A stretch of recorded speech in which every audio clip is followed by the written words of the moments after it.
बैठ जा बेटा। ओके भाई, आज बैठ जा।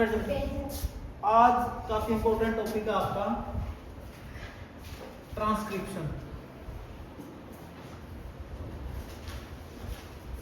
पंखा बंद कर जल्दी कर दे, है ना, वो भी कर दे। हाँ भाई, टॉपिक है ट्रांसक्रिप्शन। जैसा आपने रेप्लिकेशन में पढ़ा था, ठीक है ना, ठीक वैसे ही ये जो टॉपिक है ये भी हमारा उतना ही इम्पोर्टेंट है, उतना ही कंसेप्चुअल है और काफ़ी इजी है, ठीक है ना।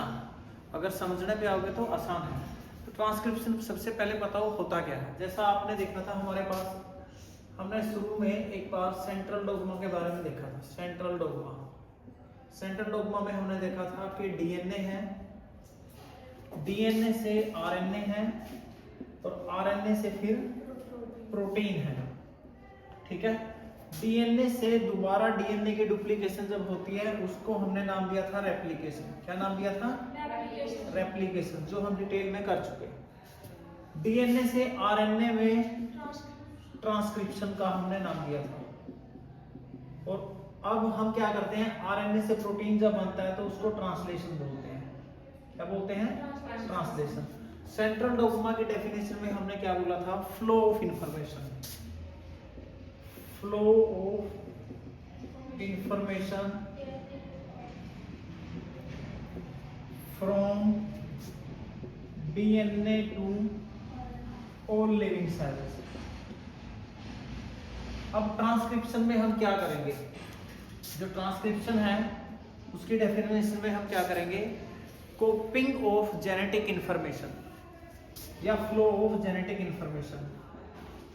कॉपिंग ऑफ जेनेटिक इंफॉर्मेशन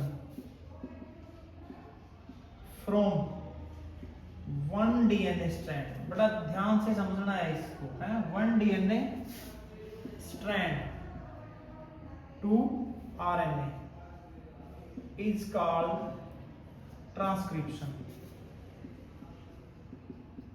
यहां एक टेक्निकल चीज आपने समझनी है कि यहां लिखा है कि copying of genetic information from one strand of DNA, one strand of DNA to RNA is called transcription. अब हम देखेंगे कि ट्रांसक्रिप्शन होती कैसे है। ये हम दोनों तरीके से देखना है। एक हम प्रोकैरियोट में देखेंगे और दूसरा हम देखेंगे यूकैरियोट्स के अंदर। क्लियर है यहां तक? ट्रांसक्रिप्शन का मतलब समझ में आ गया? ओके। ट्रांसक्रिप्शन में अभी हम देखते हैं कि सबसे पहले प्रोकैरियोट्स में ट्रांसक्रिप्शन किस प्रकार से होगी। इन प्रोकैरियोट्स, प्रोकैरियोट्स में सबसे पहले हमें डीएनए के स्ट्रैंड लेने हैं, ठीक है। सबसे पहले हम लेते हैं डीएनए का स्ट्रैंड लेते हैं, इस तरीके से ले लेते हैं। एक स्ट्रैंड है डीएनए का, एक स्ट्रैंड डीएनए का ये है, ओके। यहाँ पर क्या है हमारे, यहाँ पर हमारे अब बेस पेयर होंगे, ठीक है। मान लो हमारे पास है A T G C, A T T G C. इसके कॉम्प्लीमेंट्री दूसरे स्टैंड पे रहेंगे। ए के सामने क्या रहेगा? टी, ए, जी के सामने सी, जी, ए के सामने क्या रहेगा भाई? टी, ए, सी और जी। क्लियर है?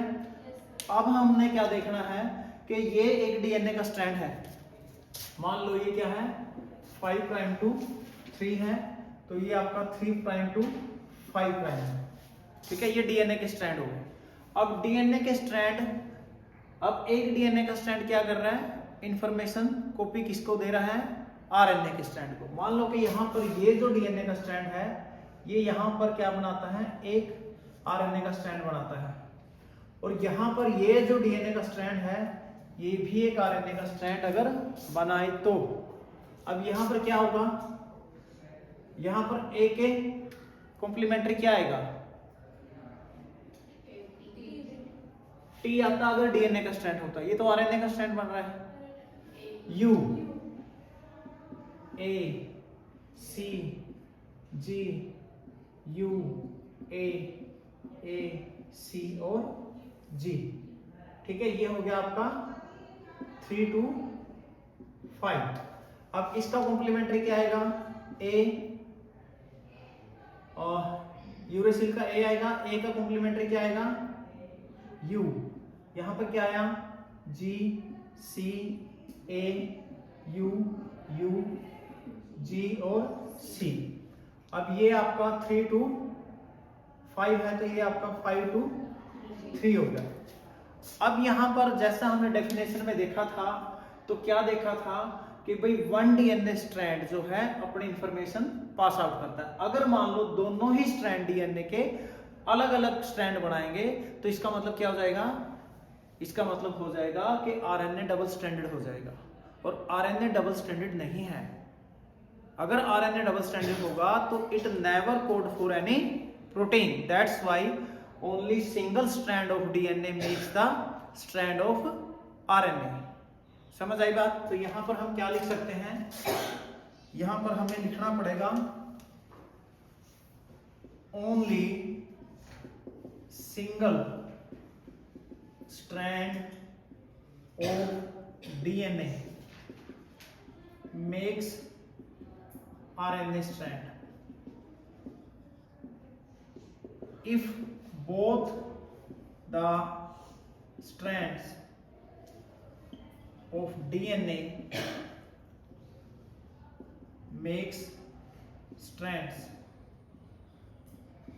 it means that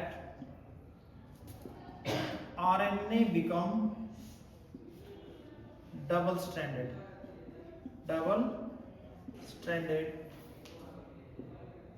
and double stranded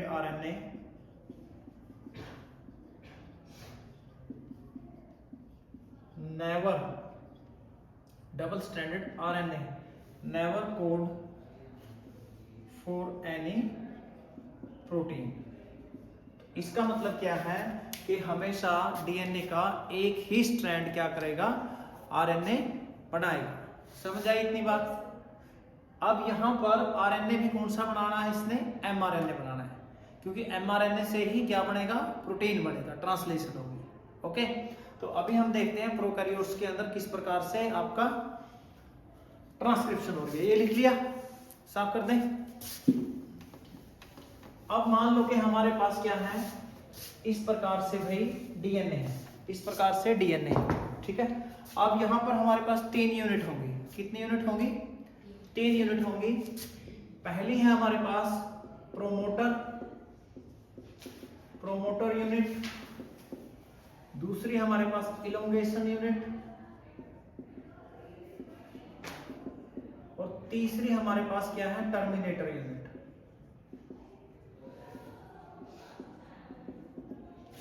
ठीक है, तो यहां पर अब हम देखेंगे कि हमारा मान लो कि एक पार्ट है, ठीक है, इसको हम थोड़ा सा और बड़ा बना लेते हैं।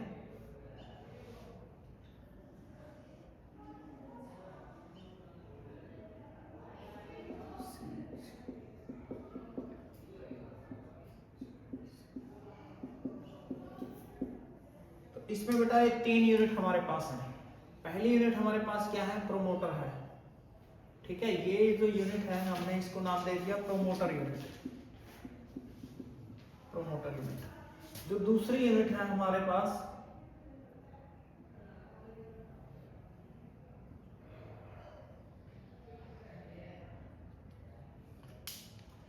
ठीक है, ये हमारे पास है अगली यूनिट, इलोंगेशन या स्ट्रक्चरल यूनिट। क्या है ये, स्ट्रक्चरल यूनिट है बेटा।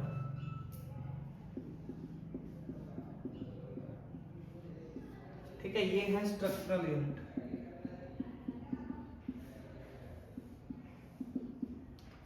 अगली हमारे पास जो यूनिट है वो है terminator unit.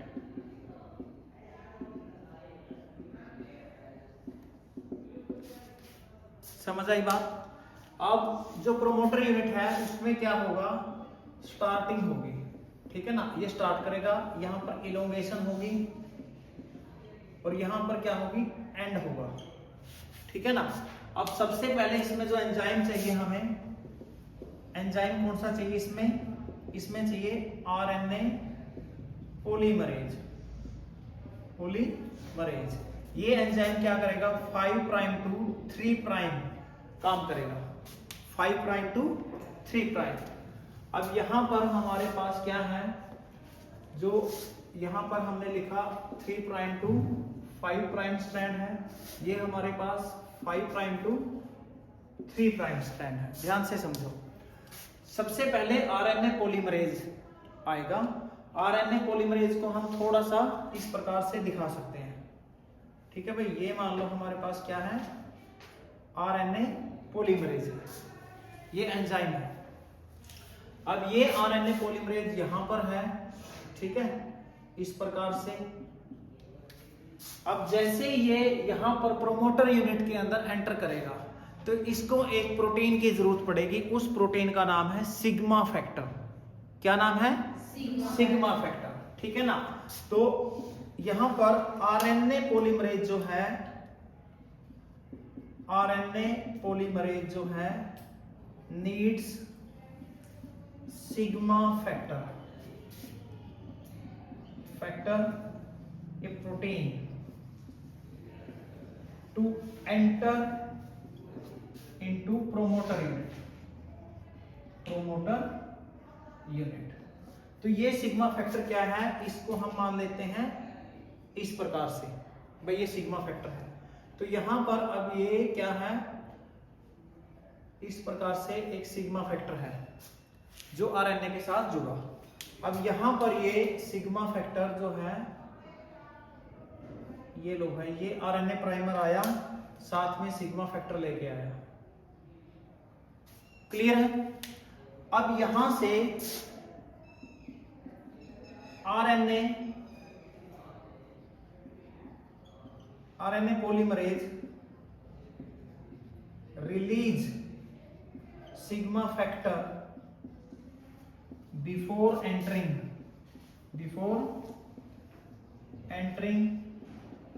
Into structural unit. अब यहां पर आपका जब सिग्मा फैक्टर जो है वो छोड़ दिया इसने, और ये कहां पहुंच गया, स्ट्रक्चरल यूनिट के पास पहुंच गया। और यहां पर क्या हुआ, यहां पर आरएनए बनना शुरू हुआ, यहां पर आरएनए बनाना शुरू किया। ये कैसा एंड है, 5' 3 एंड है। ए का कंप्लीमेंट्री क्या रहेगा, यू, टी का ए, सी, जी का सी, सी का जी, ए का यू, ए और ए। समझ आई बात। ये कहां हो रहा है, साइटोप्लाज्म में। ये भी आ सकता है कि प्रोकैरियोटिक जो होते हैं उनके अंदर ट्रांसक्रिप्शन कहां होता है, हमेशा साइटोप्लाज्म में होगा, और यूकैरियोटिक के अंदर हमेशा जो आपका ट्रांसक्रिप्शन है वो कहां होगा, न्यूक्लियस में होगा। कहां होगा, न्यूक्लियस में है। अब यहां पर क्या होगा, जब ये यहां पर एंटर करेगा टर्मिनेटर यूनिट में, यहां इसके पास एक और फैक्टर आएगा जिसे बोलते हैं रो फैक्टर। क्या बोलते हैं, rho factor. Now mRNA is formed in structural unit into cytoplasm,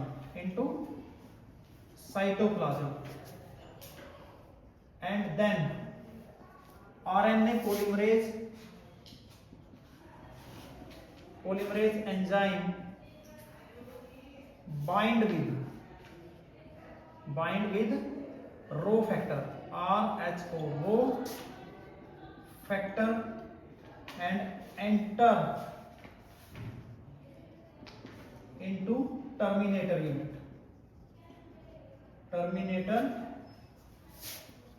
unit and ends the process।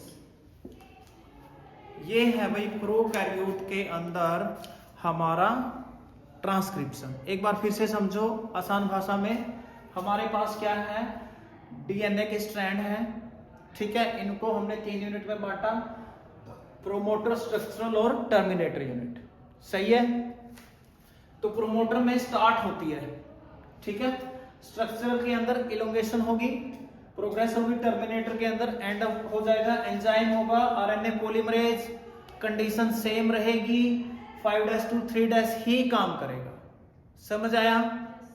उसके बाद आरएनए पॉलीमरेज को स्टार्ट करने के लिए क्या चाहिए, सिग्मा फैक्टर चाहिए, जो एक प्रकार का प्रोटीन है।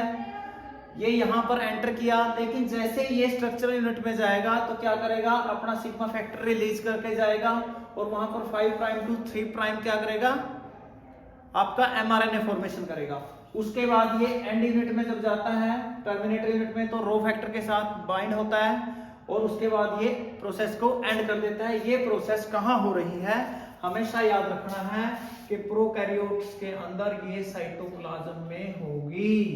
कहां होगी, साइटोप्लाज्म, वेरी गुड। तो ये हमारा था प्रोकैरियोट्स के अंदर। अब यूकैरियोट्स के अंदर किस प्रकार से होगा वो देख लेते हैं, क्लियर है, ओके।